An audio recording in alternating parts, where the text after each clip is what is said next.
안녕하세요. 저는 결혼 생활을 5년 정도 했습니다. 33살에 늦지도 빠르지도 않은 그냥 적당한 나이에 했다고 생각을 해요. 요즘은 워낙에 빨리 하는 사람들은 빨리 하고 늦게 하는 사람들은 늦게 하다 보니까 저도 나이와는 상관없이 그냥 좋은 사람을 만났을 때 하면 좋겠다고 생각하다가 2년 정도 연애를 한 사람과 결혼을 했습니다. 나름 준수한 외모로 주변에서도 인기가 많았던 2살 연상의 남자친구는 날카롭게 생긴 외모와 다르게 마음이 약한 면이 있었어요. 그 반전 매력에 빠져서 그 사람이 먼저 고백한 이후로 연애를 시작하게 되었는데요.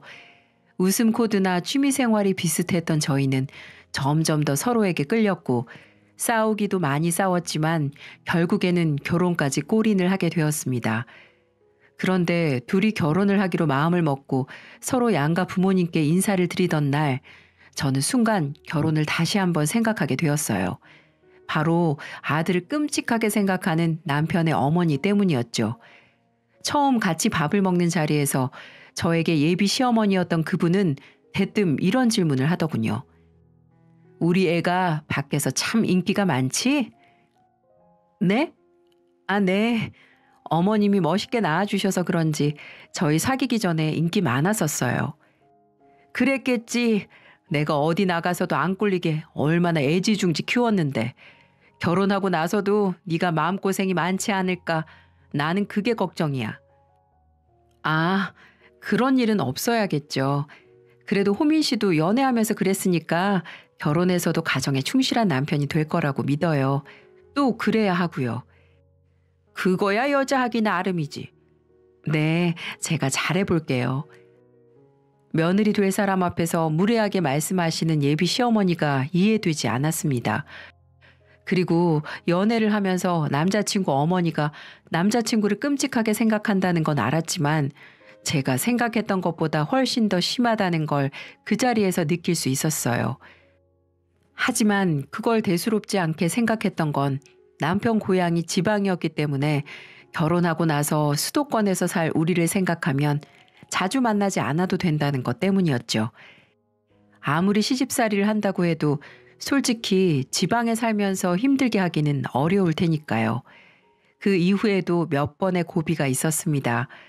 시어머니는 일은 따로 안 하셨지만 혼자서 바쁜 스타일이었기 때문에 저희가 결혼 준비를 하는 도중에 크게 간섭하는 일은 없으셨어요.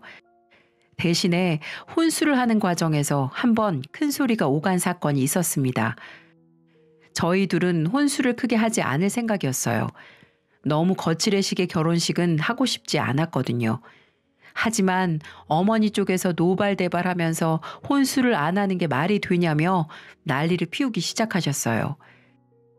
내가 우리 아들을 어떻게 키웠는데 혼수를 안 한다는 게 말이나 돼? 다른 집들은 외제차에 온갖 고급 가전제품에 할 거 못할 거 다 대주고 들어오는데 말이야. 귀하게 키운 우리 아들을 어디 공짜 취급하고 난리야. 엄마, 그게 아니잖아요. 우리 둘 다 합의를 본 거예요.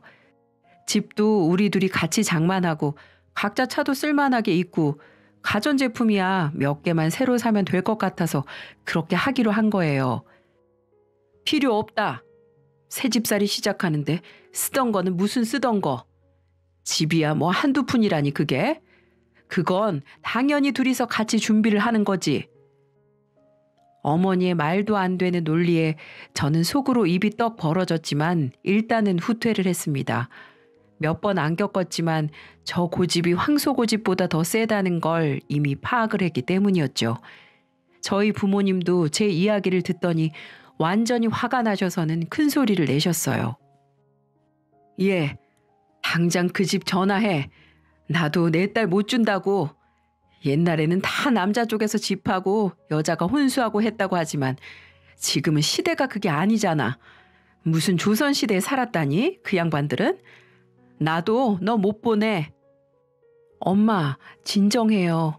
일단 그이도 어머니 말리고 있으니까 조금만 기다려 보세요. 이게 무슨 경우냐고 이게. 아유 진짜 승질나서 원. 참아요 엄마. 나도 당하지만은 않을 거니까 진짜 아니면 나도 이 결혼 안 해요. 저도 성격이 호락호락한 편은 아니었기 때문에 여기에서 시어머니가 더 나가면 아이의 결혼을 안 할 생각이었어요. 아무리 둘이 좋아도 결혼은 가족 대 가족이 합치는 거였기 때문에 이렇게 우리 부모님 마음까지 상하면서 진행하고 싶지 않았거든요. 하지만 예비 남편인 남자친구와 만나서 서로 돈을 모아서 집도 하고 필요한 것들을 마련하는 것으로 마무리를 지었습니다. 아들한테는 꼼짝 못하는 시어머니 덕분에 그래도 이 상황을 마무리할 수 있었네요.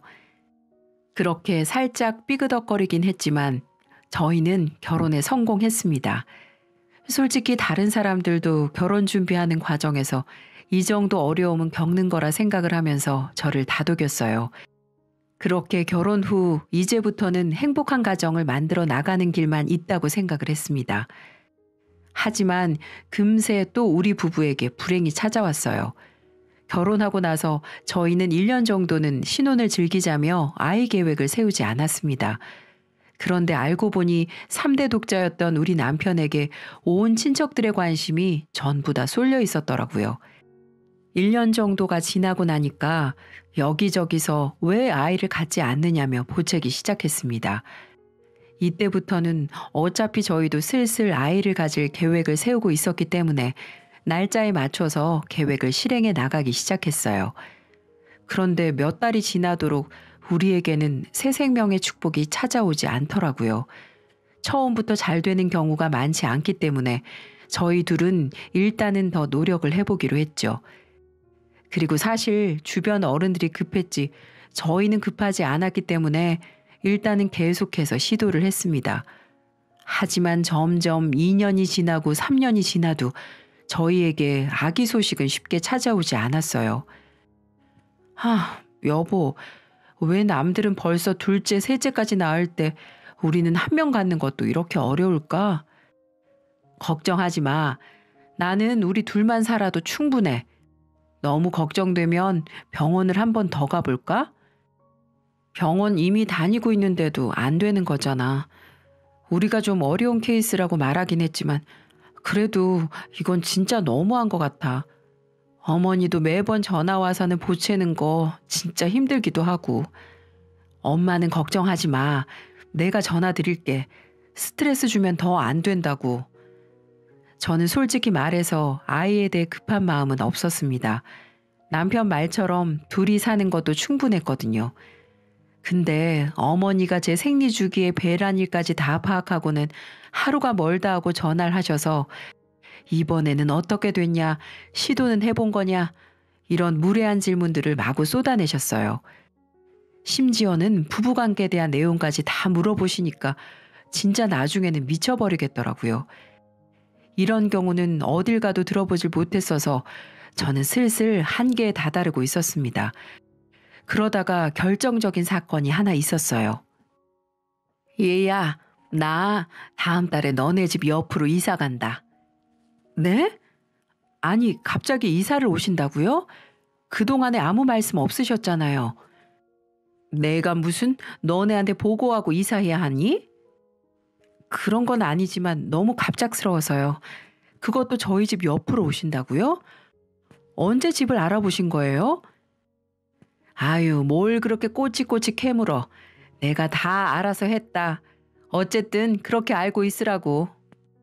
어머니는 갑작스럽게 저희 집 옆으로 이사를 온다고 말씀하시고는 정말로 한 달이 채 안 돼서 옆집으로 이사를 오셨습니다. 언제 어떻게 집을 알아보신 건지 모르겠지만 정말로 저희 집과 걸어서 5분 거리로 오셨어요. 어머니, 근데 진짜 갑자기 이사를 왜 오신 거예요? 거기가 고향이시라 이쪽에는 아는 분도 없으시잖아요. 없긴 왜 없어? 너 지금 나 무시하는 거냐? 걱정 말고 이제 내가 니네 애 생길 때까지 옆에서 이것저것 해볼 생각이니까 아무 말 말고 따라. 그러려고 온 거니까 일단 병원부터 가자. 어머니는 막무가내로 저에게 병원부터 가자고 하셨습니다. 저는 거의 등에 떠밀리다시피 해서 제가 평소에 다니던 병원으로 갔고 어머니는 거기에서 그동안의 진료 기록들을 하나도 빠짐없이 다 보셨어요. 아니, 얘 혹시 뭐 문제 있는 거 아니에요? 이렇게까지 했는데도 애가 안 생긴다는 게 말이나 되는 거예요? 어머니, 진정하세요. 며느리분 몸에는 이상이 없어요. 두 분 다 이상은 없지만 난임을 겪는 부부들이 요즘 꽤 많이 있습니다. 두 분 다 노력 많이 하고 계시니까 조금 더 기다려 주시면 곧 좋은 소식 있을 거예요. 의사 선생님은 좋은 말로 시어머니에게 조언을 했지만 우리 어머니에게는 그 소리가 들리지 않는 듯 했어요.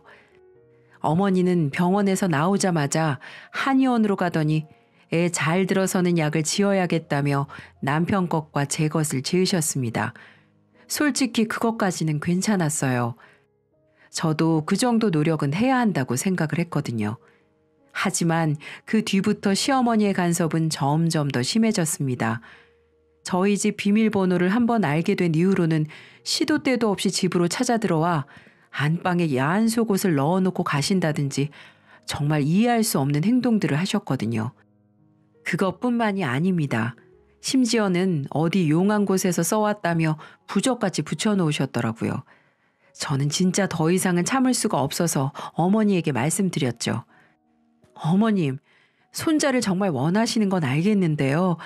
이제 더는 그만해 주세요. 저희가 알아서 할게요. 여기에서 더 가시면 저 정말 어머니한테 화낼 수밖에 없어요. 그리고 저희 집에 이렇게 무작정 찾아 들어오시는 것도 그만해 주시고요. 뭐야? 이 되바라진 게 지금 뭐라고 하는 거니? 시어머니가 알아서 아이 갖는 거 도와주면 고맙다고 절을 해도 모자랄 판에 지금 그 싸가지 없이 말하는 본새가 그게 뭐야? 정말 해도 해도 너무 하시잖아요. 저희도 사생활이라는 게 있다고요. 하, 참네. 네가 애를 잘 낳아봐라. 내가 이렇게까지 하나. 어떻게 결혼한 지 4년 5년이 다 돼가는데 애 소식이 없어. 너 혹시 그 병원이랑 짜고서 사귀시는 거 아니냐? 임신도 못하면서 내 아들 붙잡아 놓고 싶어서 수쓰는 거 아니냐고. 이제는 하다못해 별소리까지 다 들은 저는 더 이상 참을 수 없었습니다. 그 자리에서 어머니에게 버럭 화를 내며 다시는 우리 일에 간섭하시지 말라고, 그럼 정말로 애를 낳지 않겠다고 으름장을 내버리고는 나와버렸어요. 하지만 거기에서 포기할 우리 어머니가 아니었죠. 어머니는 한동안 잠잠하시다가 갑자기 또 찾아오셨습니다. 예, 할 말이 있다. 네, 어머니 말씀하세요. 아이 관련된 것만 빼고요. 내가 그거 아니면 너한테 할 말이 뭐가 있겠니? 딴소리 말고 내가 알아본 병원으로 한 번 더 가보자.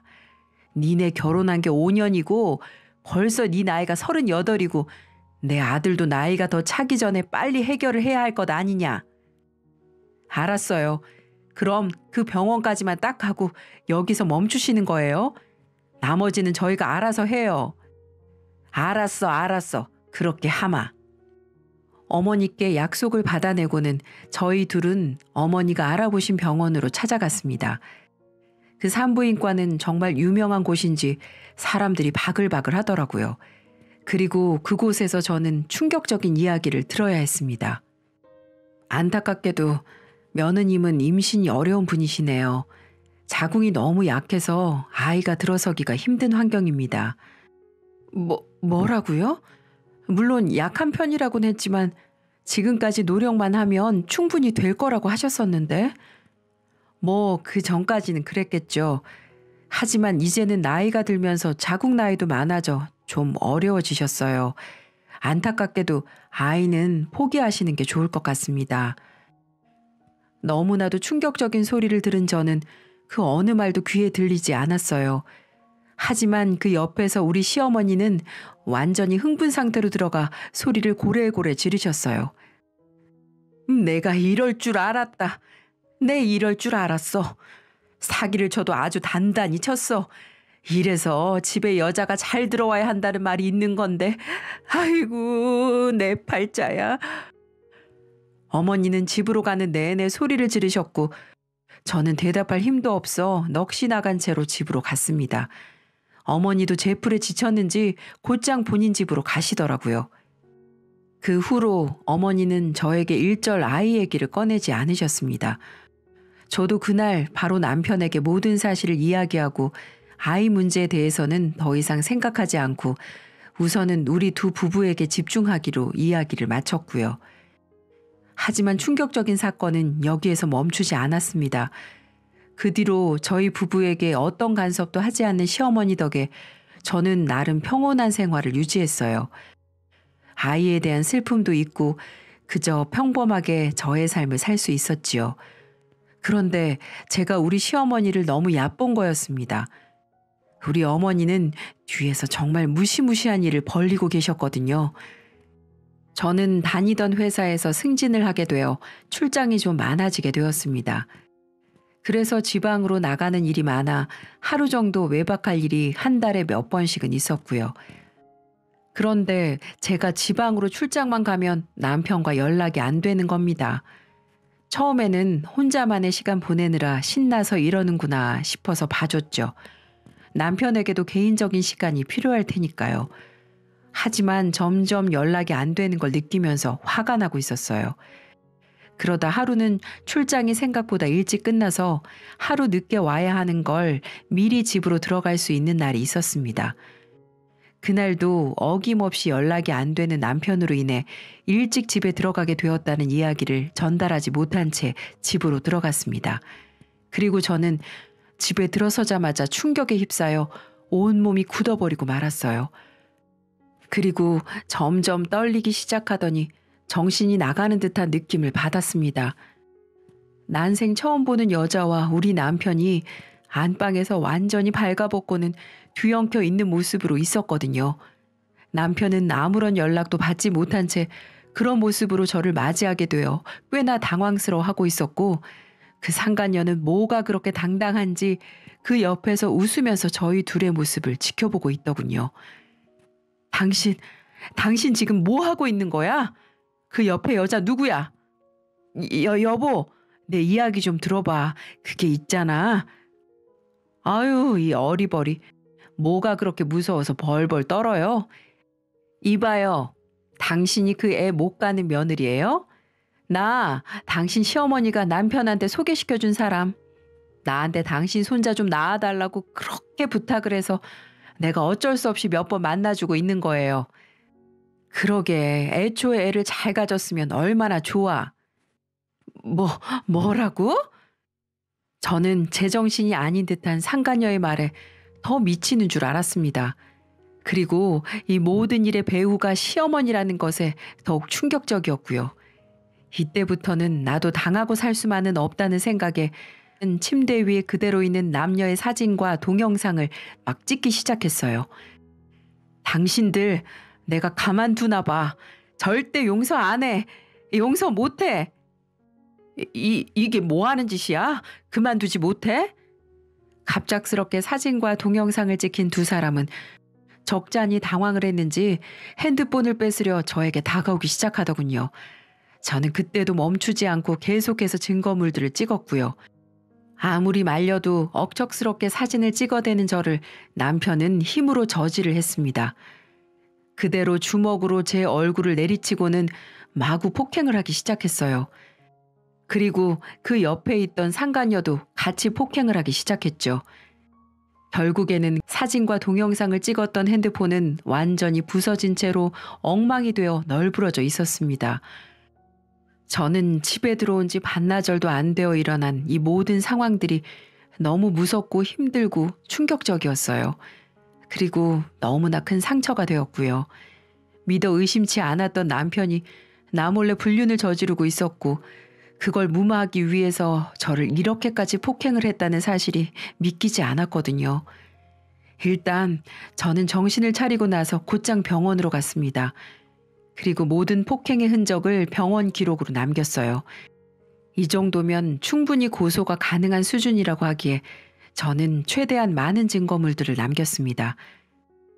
그리고 망가진 핸드폰은 곧바로 사설 수리업체를 찾아가 그 안에 들어있는 사진과 동영상 데이터들을 복원시켰죠. 물론 일부 증거물들은 돌려내지 못했지만 충분히 증거가 될 만한 것들은 차고 넘칠 정도로 복원이 되었기에 문제가 되지 않았습니다. 거기까지 하고 경찰서로 찾아갔어요. 저는 그 모든 증거물들을 경찰서에 제출을 하며 폭행죄와 신고할 수 있는 모든 죄목을 다 찾아서 고소를 했습니다. 그리고 제가 찾은 증거물을 가지고 시댁으로 찾아갔어요. 역시나 거기에 남편과 상간녀가 같이 있더라고요. 며칠 동안 저는 고소 준비를 하고 이혼 소송까지 완벽하게 마친 뒤 받아낼 수 있는 최대한의 피해 보상비와 위자료를 변호사를 통해 계산해서 찾아갔습니다. 이런 상황을 전혀 모르는 이들은 아주 당당하기 짝이 없더군요. 네가 지금 여기를 무슨 낯짝으로 찾아오는 거니? 기도 안 차네 어머니. 아니 아주머니, 인생 그따위로 사니까 살만하신가요? 뭐야? 아주머니? 이게 진짜 정신이 나갔나? 왜요? 또 때리시려고요? 어디 때려보세요. 그 엄마의 그 자식이라는 게 괜히 있는 말이 아니었는데 내가 정신 나가서 당신들같이 쓰레기 같은 집안에 시집 와서 이렇게까지 더러운 경험 왜 하는지 모르겠네요. 어디 때려보세요. 죄목 더 추가하고 싶으시면. 너야말로 한 집에 들어왔으면 의무는 제대로 해야 할 것 아니냐. 그걸 못하니까 우리가 이렇게까지 했지. 됐고요. 더 이상 말도 안 되는 걸로 입 더럽히고 싶지 않아요. 이제 곧 고소장 들어올 거고 이혼 진행될 거니까 당신들 싹 다 깜빵 들어갈 준비하고 있어요. 뭐야? 우리가 왜 깜빵에 들어가? 왜냐니? 나한테 한 짓 기억 안 나요? 무슨 짓? 증거 있어? 증거 있냐고? 증거? 증거야 차고 넘치지. 당신 자식이 얼굴도 모르는 여자랑 이 더러운 짓거리 하고 있는 것부터 나 때리고 폭행해서 기절시켰던 것까지 다 차고 넘치지. 뭐? 뭔 개수작이야. 우리 애가 그날 증거 다 없앴다고 했는데. 없애긴. 아직도 그 멍청한 놈 자식이라며 편들고 싶나 본데 그건 당신이 알아서 할 일이고 여기 증거물들 구경 잘 하시라고 가지고 왔으니까 들여다 보던지 말던지. 저는 이렇게 쏘아붙이고는 제가 가지고 있던 사진들을 전부 다 인하해서 가지고 가 그들을 향해서 뿌려버렸습니다. 그리고 제 얼굴에 먹칠이 되더라도 복수를 하고 싶어서 나머지 이 둘이 벌거벗고 침대 위에 있는 사진들을 죄다 집 앞에 붙여버렸어요. 그리고는 불륜 집안이라며 크게 써버렸죠. 솔직히 그쪽에서 이것에 대해서 고소를 해도 저는 상관없었습니다. 저의 목표는 딱 하나, 그들의 인생이 망해버리는 거였어요. 그리고 그들의 죄목이 훨씬 더 컸기 때문에 저는 아무렇지도 않았습니다. 그 후로 그들은 소환장을 받아 곧바로 경찰서로 붙잡혀 들어갔고 저의 전 남편과 상간녀는 제가 합의를 해주지 않으면 실형에 처할 위기에 빠져 그 자리에서 무릎을 꿇고 싹싹 빌기 시작하더군요. 눈물 콧물 쏟아내며 나에게 잘못했다고 비는 그들을 용서해줄 마음은 눈꼽만큼도 없었어요. 그리고 그 시어머니라고 부르고 싶지도 않은 노인네는 더더욱 용서해줄 수 없었습니다. 그 여자는 저에게 직접적으로 잘못한 건 없었지만 3대 독자로 끔찍하게 여기는 아들의 인생이 망하게 생겼으니 그때부터 저한테 빌빌 기기 시작하더군요. 아가, 내가 이렇게 빌게. 내가 이렇게 빌어. 제발 한 번만 우리 아들 좀 용서해줘. 아니, 나 좀 용서해줘. 내가 잘못했다. 다 내가 잘못한 거야. 알긴 잘 아시네요. 맞아요. 당신 잘못이에요. 그렇게 끔찍하게 여기는 아들을 이렇게 본인 손으로 직접 망하게 만드셨네요. 이래서 부모 잘 만나는 것도 복이라는 소리가 있는 거예요. 이제라도 아셨으면 평생 반성하면서 사세요. 어디 한번 이번 기회에 뼈저리게 느껴보세요. 당신의 그 어리석음이 몇 명의 인생을 짓밟고 당신 자식 인생길을 망쳐놨는지. 그래서 전 그들을 용서하지 않고 형사처벌을 받게 해달라고 민원을 걸었습니다. 하지만 모든 게 제 마음처럼 되진 않더군요. 제가 전치주의 진단을 받았는데 검찰에서는 이 정도로는 구속감이 아니라고 생각했는지 상간녀와 남편 모두 집행유예 선고만 내렸습니다. 참 이렇게 법이 허술할 수가 있는지 그때 내가 안방에서 그들에게 쌍으로 절 폭력하고 개처럼 맞는 꼴을 검사가 봤다면 절대 이렇게 선고를 내리진 않았을 건데 말이죠. 그래도 제가 할 수 있는 건 없었고 전 그대로 받아들일 수밖에 없었습니다. 하지만 전 거기서 끝낼 수가 없었어요. 억울해서라도 말이죠. 제가 가지고 있던 자료들을 가지고 남편 회사에 찾아가 증거들을 사무실에 뿌려버렸습니다. 남편이 다니는 회사가 그리 큰 회사가 아니라서 그 사진들을 보는 사람이 대부분이었고 그걸 본 사람들은 다들 경악하고 말았죠. 워낙 평소에 착하고 모범적인 걸로 알았던 남편의 이중적인 모습에 다들 놀라워하는 눈치였어요. 그리고 제일 높으신 분에게 직접 찾아가 그동안의 일을 상세하게 말씀드렸고 그 대표님도 2주 정도 있다가 품위 손상의 이유로 잘라버렸습니다. 아마 그 대표님이 자르지 않았더라도 남편의 추잡한 사생활이 회사에 다 소문났으니 본인이 창피해서라도 먼저 그만두지 않을까 싶기도 했는데 말이죠. 그래도 참 통쾌했어요. 남편이 점점 밑바닥으로 떨어지는 모습을 보니 10년 묵은 채증이 싹 내려가는 것 같더라고요. 그리고 그 다음은 이혼이었습니다. 제가 지금껏 당했던 걸 보상이라도 받자는 마음으로 거기에 몰두했고 결국 제가 생각했던 위자료만큼의 보상을 다 받을 수가 있었죠. 그리고 나중에 알아보니까 그 상간녀란 여자는 남자와 바람을 피다 걸려서 이혼을 당했던 이혼녀였습니다. 그래서 돈이 궁핍해지자 대리모라는 일을 하는 여자였고요. 한마디로 애를 낳아주고 돈을 받는 그런 싸구려 같은 여자였죠. 결국 그 여자는 대리모가 불법이라는 걸 알고 일을 했기 때문에 벌금까지 물게 되었고 저 또한 상간녀 소송을 해서 2천만 원을 받을 수 있었습니다. 그렇게 저의 결혼 생활은 종지부를 찍게 되었어요. 남편은 그 뒤로는 취업도 제대로 하지 못하고 방황을 계속 하고 있다고 했습니다. 매번 제게 술을 먹고 전화를 해서는 자기도 어머니 때문에 어쩔 수 없었다면서 다시 돌아오길 간곡히 말했지만 제가 미쳤나요? 제게 손찌검까지 하는 인간을 다시 만나면 제가 미친 거죠. 그래서 한마디 하고 연락을 아예 차단해버렸습니다. 이 세상에 여자들은 많지만 이제 당신 여자는 없을 거야. 조광지쳐 보내고 싸구려 같은 여자 만나서 당신 인생 그렇게 된 거 누구 탓도 하지 말고 평생 벌 받고 살아. 이 더러운 쥐새끼 같은 놈아. 라고 말이죠. 그 얘기를 듣더니 어린아이처럼 펑펑 울더라고요. 바보 같은 자식. 매번 시어머니에게 당하면서 산 시간들이 아직도 분하고 억울하지만 오히려 그런 끔찍한 집안에서 벗어나 다시 저의 새로운 삶을 살 수 있게 된 것에 대해 만족하고 있습니다. 앞으로 다시는 상종하고 싶지 않아요. 저는 이른 나이에 이런 경험을 하게 된 것에 기가 막히기도 하지만 오히려 지금은 미리 알고 끝낸 게 다행이라는 생각이 듭니다. 이 과정에서 우리 가족도 상처를 많이 받았지만 지금은 잘 이겨나가고 있고요. 오히려 해방된 것에 감사하며 새로운 인생을 알차게 살아가고 있어요.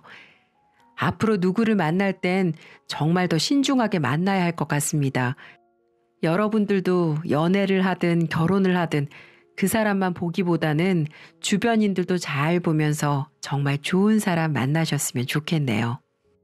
저의 이 기가 찬 이야기 들어주셔서 감사하고 저의 경험이 여러분들에게 큰 조언이 되길 바라면서 이만 사연 줄일게요. 긴 사연 읽어주시고 들어주셔서 감사합니다.